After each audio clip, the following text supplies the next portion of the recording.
Welcome, I'm Ryan Hoger, and today we're going to be going through A2L refrigerants with you.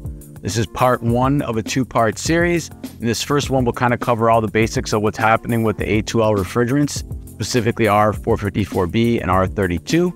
And then we'll get into details on some of the control systems that are related to it in the second video.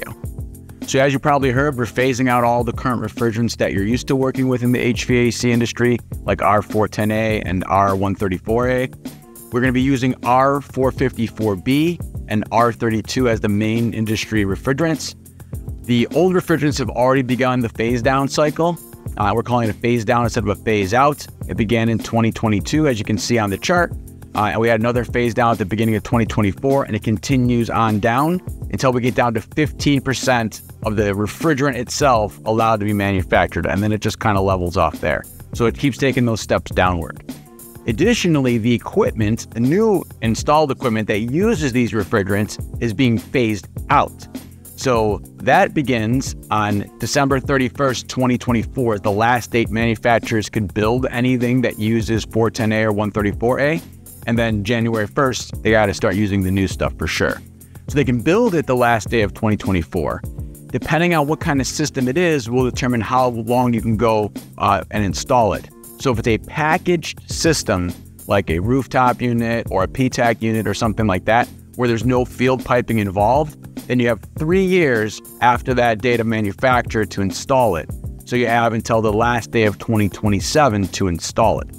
If it's a split system, like I have right here, or a ductless mini split or something like that, or even a chiller that has split components, if it's got field piping required when you install it, then you have 1 year to get that installed. So the last day of 2025 is when you have to have that installed by.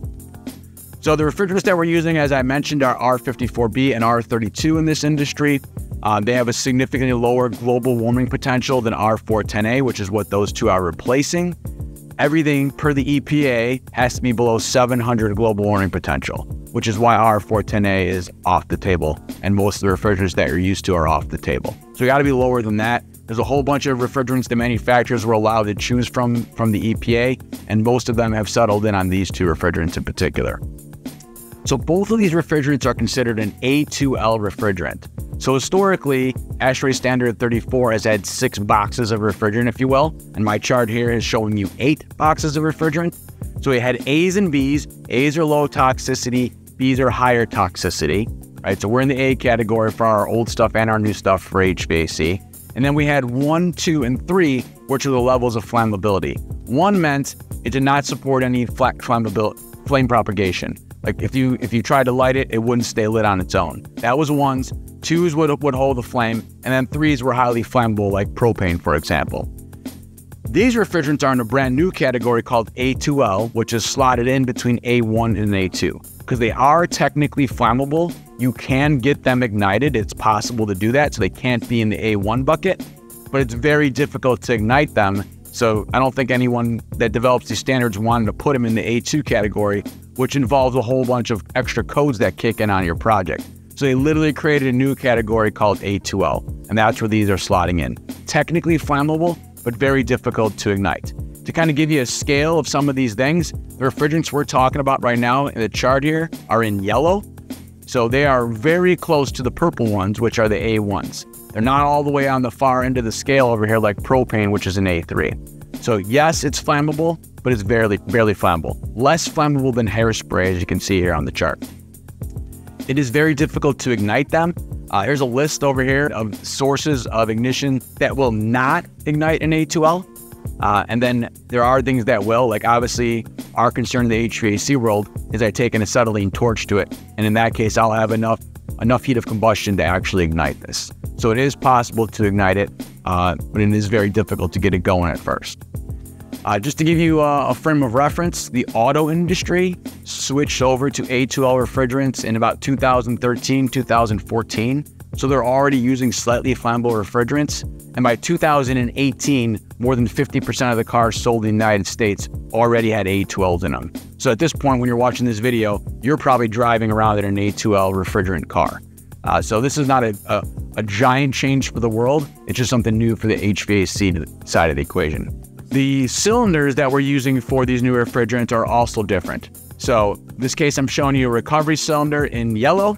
It'll have a red band painted around it to indicate that it has an A2L refrigerant, and whereas your 410 cylinder did not say that. And then new jugs of refrigerant will also have a red band around them to indicate that it's an A2L refrigerant. All the refrigerants will be regular gray cylinders, and you'll have to read the tag to see what exact refrigerant's in that. The threading on all of these is going to be left-handed, so no more righty-tighty on there, on either one of these jugs, which obviously is annoying because then you can't say righty-tighty. It's left-hand threaded, so when you want to reuse your existing hoses for your gauges, you'll need one of these adapters on there that goes from right hand to left hand, so you can actually physically connect to it. So that's something that you'll need in terms of tool differences. There are other tools that will come into play.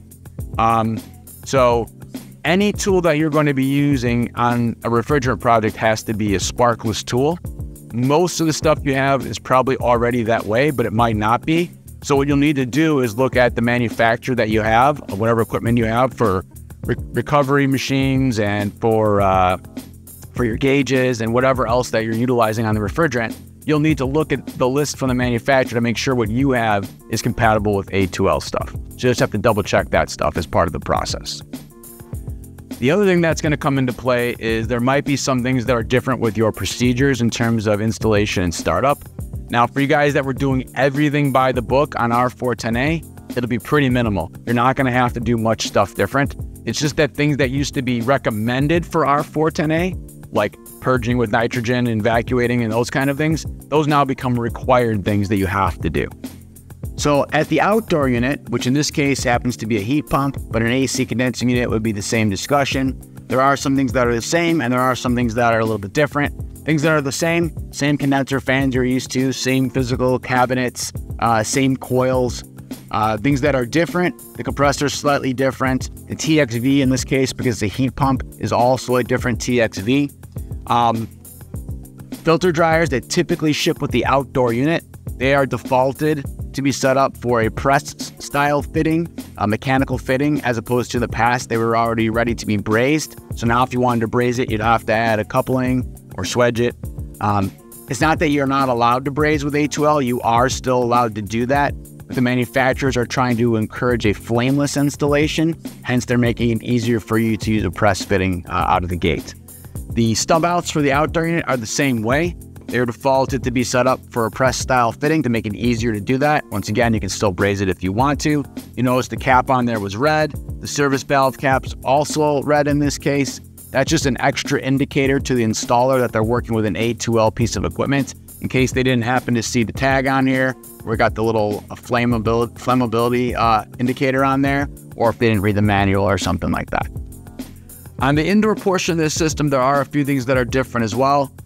On the stub outs for the piping connection, they're set up for a press style fitting just like we talked about. There's a tag on here that tells you you're going to be working with an R454B refrigerant, in case you were not aware of that.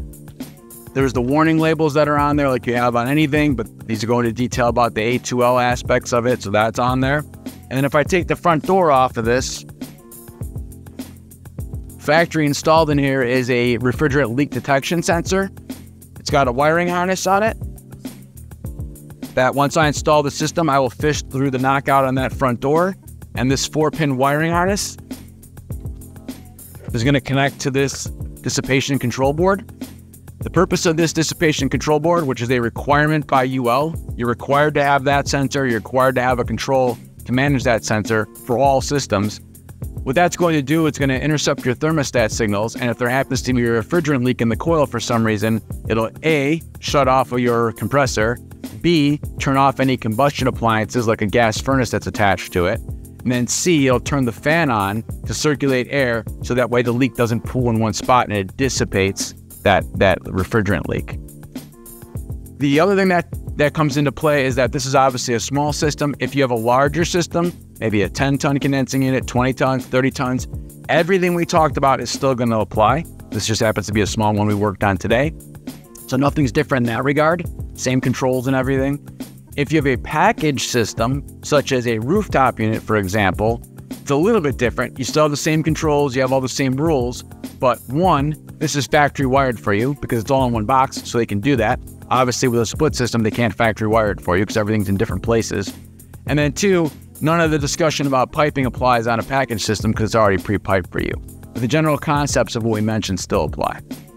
Hopefully that gets you going on the A2L stuff.